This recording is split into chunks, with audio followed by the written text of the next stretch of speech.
All right, so in the last few lectures we talked about a little bit of the theory of how you would do a time discretization for a time-dependent problem. So in particular we talked about the heat equation and we talked about the wave equation, or let's say second-order hyperbolic equations, where we figured out that for the heat equation the appropriate thing to do is to use an implicit time-stepping method, let's say the backward Euler method, or many of the other methods that we have for time-dependent problems, whereas for hyperbolic problems that was not appropriate. That you can do this, there's nothing wrong with it, but it's not efficient because you cannot take the time step as large as you want anyway, due to accuracy reasons. And so what we had to do, or what we decided that the appropriate thing to do for hyperbolic problems is that you just are better off if you use explicit time-stepping methods. So what I would like to do in this lecture is to show you a little bit about how it's actually done in practice. And what I would like to do is I would like to look at the step 26 tutorial program that solves the heat equation and walk you through a few of the considerations of how you approach this. So how do you do the time discretization? What's the spatial discretization? What does it result in when we actually do these sort of things? Then of course, like with any finite element method, you always come up with a linear system that you have to solve, and so on and so forth. So these are the sort of questions that we're going to look at. So in this first part of lecture 29, I'm going to show you the basics of step 26, and then we'll come back in the next lecture where I show you a few of the, let's say, more advanced things that you can do with time-dependent problems, namely to use, for example, an adaptive mesh that changes with the time step. All right, so let's look at first what step 26 does. It solves the heat equation, it does the time and the spatial discretization of the heat equation, and what I would like to show you in this lecture a little bit is the typical structure of a time-dependent solver. So let's say, how does the run function look, for example? What are the member variables that you have to have in your class, and so on and so forth. All right, so step 26 solves the heat equation. And the heat equation, you remember, has this particular form. So it is the first time derivative of the solution minus the Laplace operator applied to the solution function. So u is a function of x and t, equals some right-hand side.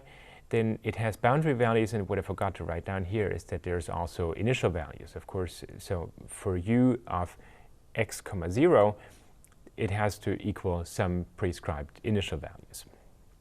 So I told you that my preferred way of seeing things is that we use the Rothe method for time discretization. And the Rothe method would say you first discretize in time, and then at every time step you get a partial differential equation that you can solve independently for with finite elements, for example. So you get one finite element problem at every time step. So what we're going to have is that we introduce an approximation that we call un of x that will be an approximation of the exact solution at this location x at time tn.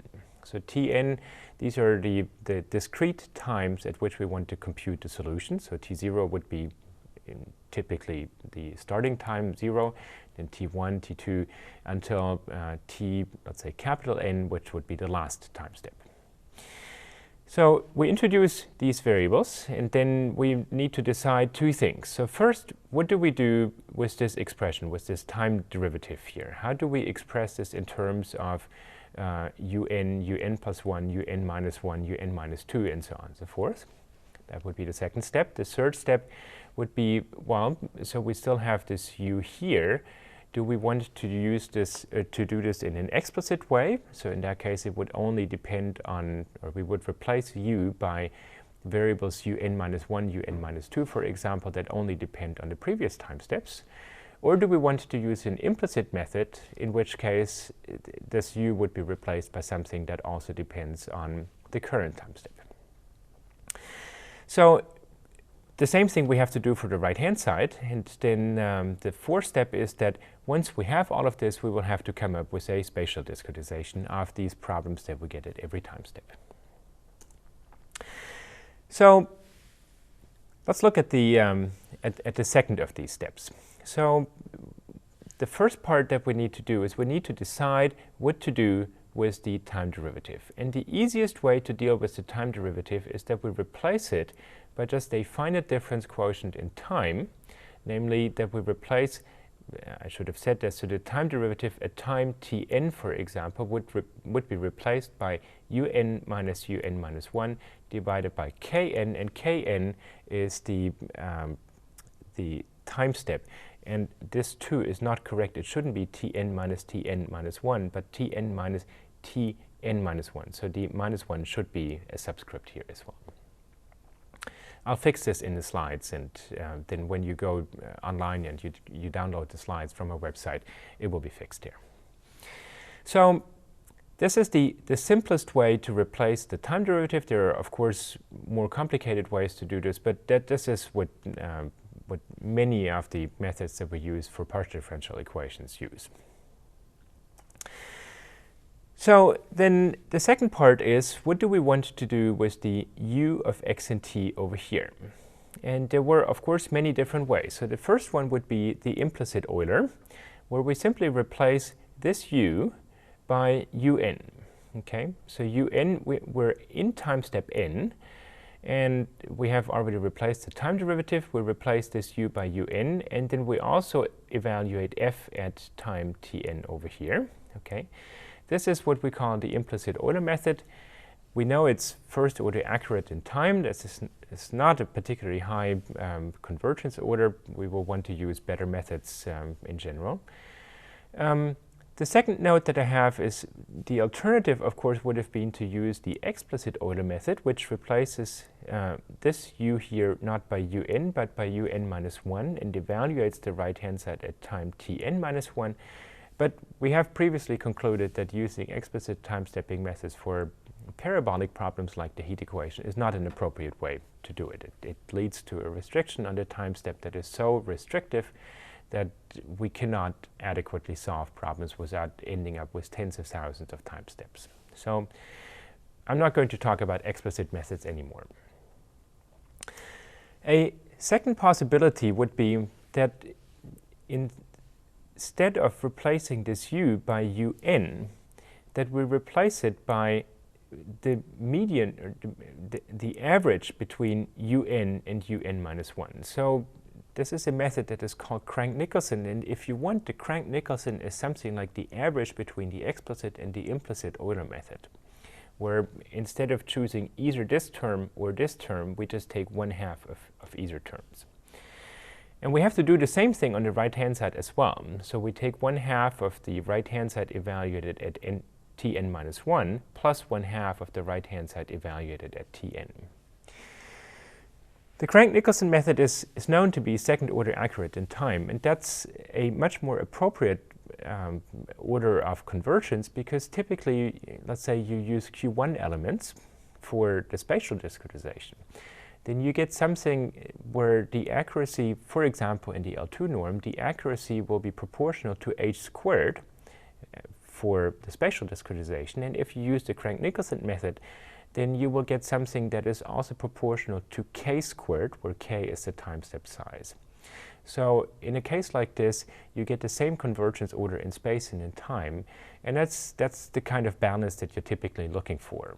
So the implicit Euler method, for example, is a feasible method, but you would have to choose the time step relatively small so that the temporal error that you get by time discretization is on the same order of magnitude as the spatial error that you get by spatial discretization.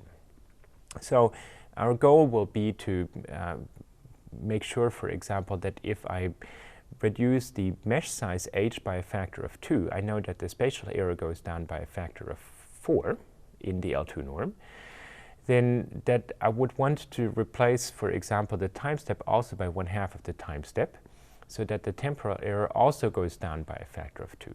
If I use the implicit Euler method, every time I replace h by h over 2, I would have to replace k by k over 4, so that the spatial and the temporal error goes down with the same relation.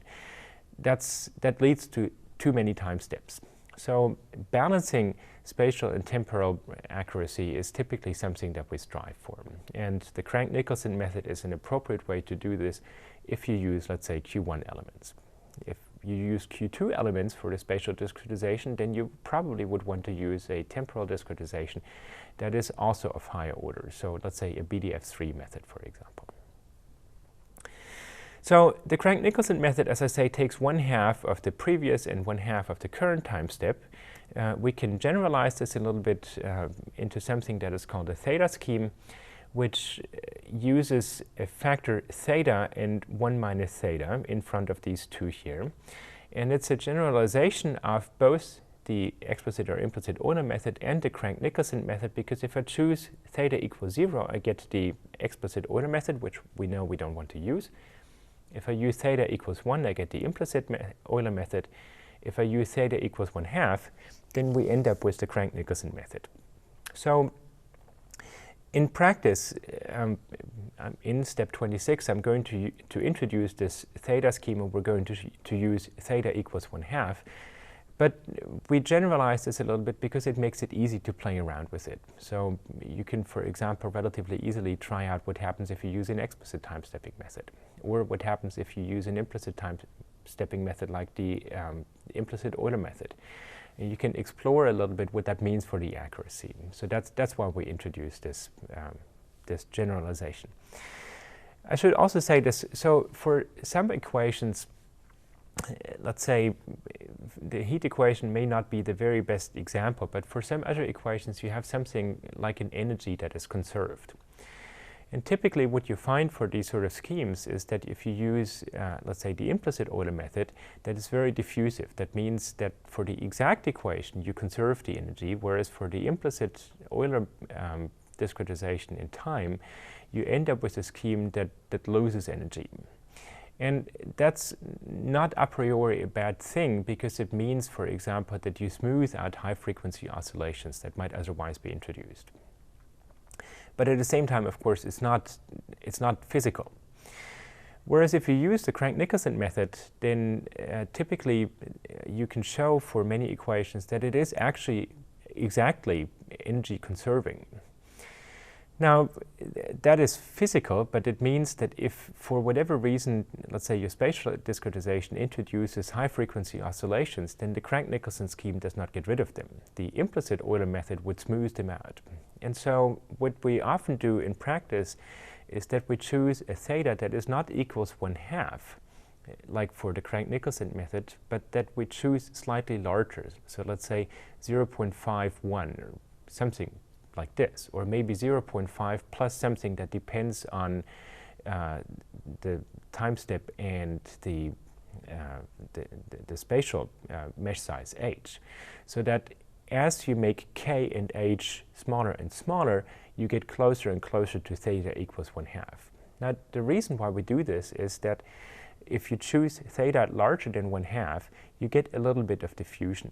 And that smoothes out high-frequency oscillations that you introduce with your spatial discretization. So that's one of the tricks of the trade, that we think of the Crank-Nicolson method as second-order accurate, and it's true, but you retain the second-order accuracy if you choose theta equals 0.5 plus some multiple of h and k, for example. Because there too, if you make h and k smaller and smaller, theta goes to 1/2 and you recover your second order of accuracy. But you have a little bit of diffusivity, a little bit of energy decay that smoothes out these unwanted oscillations. So that's sort of the advantage of the theta scheme. I should also say that there are many, many more ways to set up time discretizations. So for PDEs, what people often use is BDF2 and BDF3. BDF stands for backward differentiation formula. And for example, we use BDF2 in step 31 and step 32, if you want to look up how that is defined there. People also use lower order Runge-Kutta methods, up to maybe at most Runge-Kutta 4. Typically, in the discretization of PDEs, we don't use high-order methods. So if you know a little bit about the discretization of ordinary differential equations, you know that oftentimes we use very high-order methods, let's say Runge-Kutta 8 or things like this. And we can do this because really the only error that we have is the temporal error that comes from discretizing the time derivative. And we can use something like a Runge-Kutta method to make this almost as small as we want. We can solve time-dependent ODE problems to 10, 12, 14 digits of accuracy with these high-order methods. For PDEs, that's typically not feasible. We can use as high an order if we want in time, but we cannot typically control the spatial error well enough that it's actually worthwhile using these high-order methods. So for PDEs, we rarely go higher than Runge-Kutta 4, for example. Okay, so let me talk about what ensues then. So I'm going to use this theta scheme, and let me remind you that it looks like this.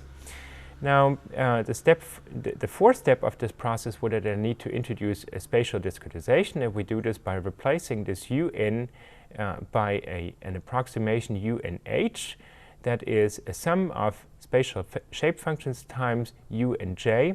And u and j, these are the expansion coefficients at time step n, and j is the spatial index. So if we take this function, we plug it in here, and we do something very similar, of course, for un minus 1 here and here. We plug this in there, we multiply from the left with a discrete test function, we integrate. Then what you will find is that out of these terms here, for example, where you have the solution times the test function integrated, you get the mass matrix times the solution vector.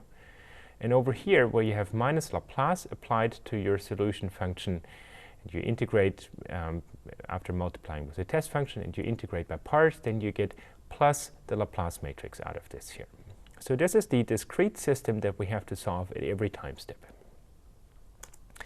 I have this again at the top of this slide here. Now, I already know un minus 1 from the previous time step, right? I start with u0, and I need to compute u1 based on knowing u0. Then I need to compute u2 based on knowing u1, and so on and so forth. That's what's called time stepping, right? That I have to solve for one variable at a time. So I know un minus 1 already. Let me bring everything with un to the left-hand side, and this looks like this then. So the mass matrix plus kn theta a times un equals some difficult expression on the right. And I want to look at this system in a couple different ways. So in particular, if you look at this matrix here, you will find that m and a are both symmetric positive definite or positive semi-definite matrices. M is in fact positive definite. A is not definite, it's only semi-definite unless I have Dirichlet boundary values, for example. But let's say one of these two is definitely definite. And so as a consequence, the sum of these matrices is also symmetric positive definite, typically abbreviated as SPD. So I know that this matrix here that I have to invert in every time step is symmetric and positive definite, and that means that I can use CG as a solver and one of the usual preconditioners, for example, SSOR. The other part that I can look at is, we've looked at the eigenvalues of these matrices M and A before. So I know that the eigenvalues of M are clustered around h to the d. If you can go back a couple of lectures and you will find the arguments for why that was so. And that the eigenvalues of A were between h to the d pi squared to h to the d pi squared over h squared. And so if I add these two matrices together, I can expect that the eigenvalues of the sum matrix are something like this. So the lowest one is 1 plus k times theta times h to the d, whereas the largest one is h to the d times something like this here. Now, here you have, if k is small enough, then this is essentially 1. And if k is small enough, then this is, let's say k is, for example, roughly the same size as h, then this factor here is just pi squared over h, right? 1k and 1h cancels if they're the same order of magnitude. So if you compare these factors here for the h to the d and here, you will find that the ratio of these, that's the condition number of this matrix, is actually only proportional to 1 over h. Not like for the Laplace matrix where it's 1 over h squared. So in effect, this matrix that we have to solve in every time step is not actually terribly badly conditioned. And what you will see in step 26 is that we can solve this in 6 or 7 CG iterations with an SSOR preconditioner. That's a pretty nice matrix. All right, so more about this.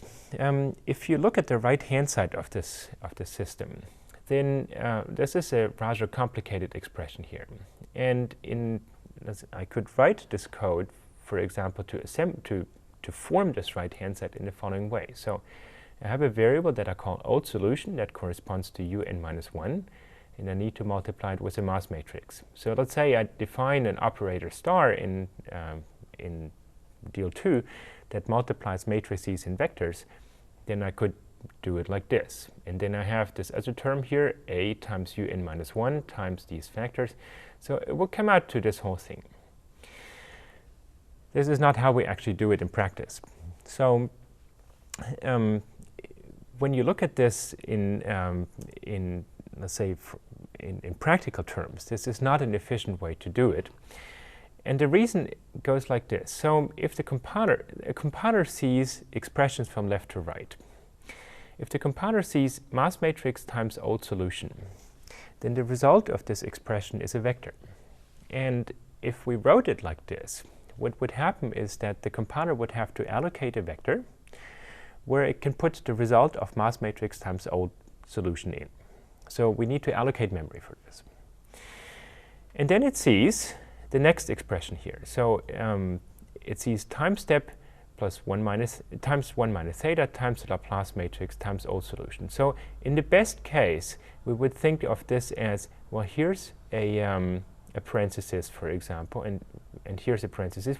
Let's say if we introduce this into our code, then it would multiply Laplace matrix times old solution, would again have to allocate a vector for the result.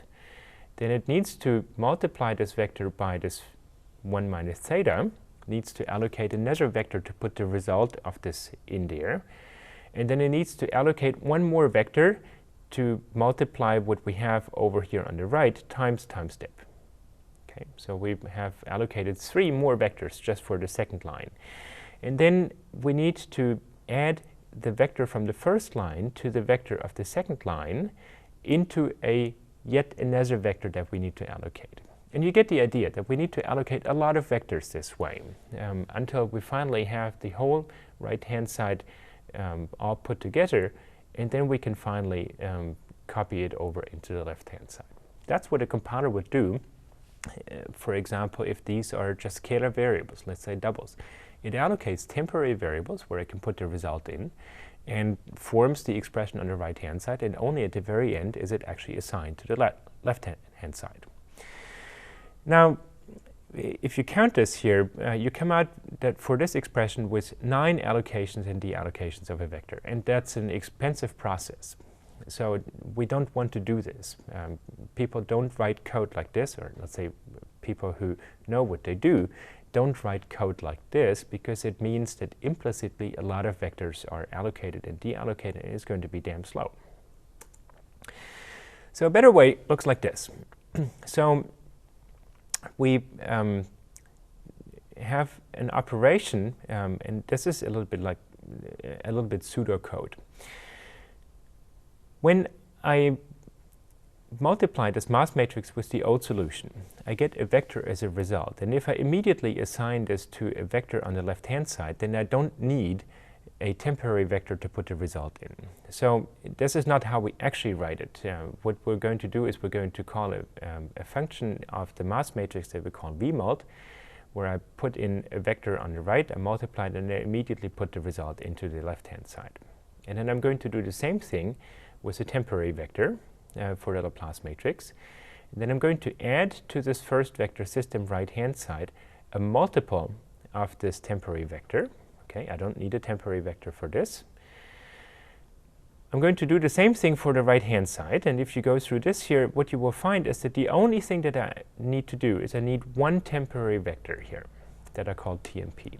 Okay, so I have reduced my code from the one at the top to the one at the bottom, from 9 to just 1 temporary vectors. And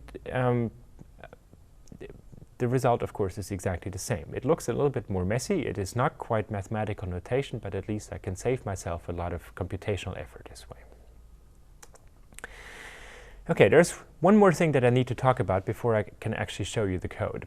Namely, if you look at this matrix m plus k theta a here that I need to invert, if I have time-dependent boundary conditions for my problem, for example, then I need to call this function matrix tool apply boundary values in every time step.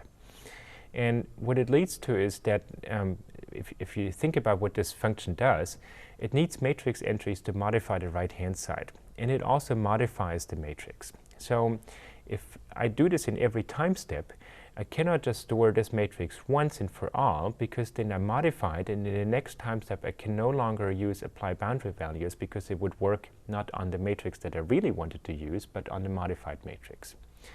And that's just not going to work. So I need to do this. I need to call apply boundary values in every time step based on a pristine matrix m plus k and theta a. But of course, what I can do is I can store these factors m and a. And in every time step, I'm just going to add them together with these factors. And then I'm going to call apply boundary values on the result. So in the last 2 or 3 minutes, let me really quickly show you how a program looks like for this sort of problem. So it's essentially not very different from, let's say, step 4. We have a class that we call heat equation. It has the usual set of member functions: run, setup, system, solve, output results. It has a vector for the previous solution and for the current solution, and for the right-hand side, and then it has a number of member variables for the time-stepping variables. The thing that I want to talk about is just 2 things. This function setup system does all of the usual things, plus 2 things, namely it needs to assemble the mass matrix and the Laplace matrix. And we could do this by hand, or because these are such standard matrices, there are functions in a namespace called matrix creator that actually compute the mass matrix and the Laplace matrix for us. So we don't have to write it down by hand here. Then the other thing that I want to show you is this run function. Run is always the main function. So what we do in the beginning is we set up the system. We also create the mesh in this function. Then we interpolate the initial values. In this case, it's just a 0 function. And then the part that is interesting to us here is that we have a loop that runs over all of, well, not over the time steps, but it runs until we hit the final time, which in this case we choose as 0.5. And then in here, we need to first assemble the right-hand side, or put together the right-hand side. And this is exactly, so from here down to here is exactly the sort of code that I just talked about, where we replace this one big expression for the right-hand side by multiple lines of code. And if you look at this in more detail in step 26 in the documentation, you will find that this is exactly the same kind of code that I just had on this slide. Then there is this place where I need to assemble the matrix on the left. So I copy the mass matrix into my system matrix, and I add to it a multiple of the Laplace matrix. And then I interpolate my boundary values here, and I apply the boundary values. So that's really all there is to it. Then I solve the time step here, and at the end of every time step, I output the result. And then I move forward by one time step, which I do by just assigning the solution to the variable that stores the old solution. And really, that's all there is to it. And so if you want to, you can play with this program a little bit, and you can run it. You can see what the solution looks like, or you can go to the documentation of this program, and you will find more information on it.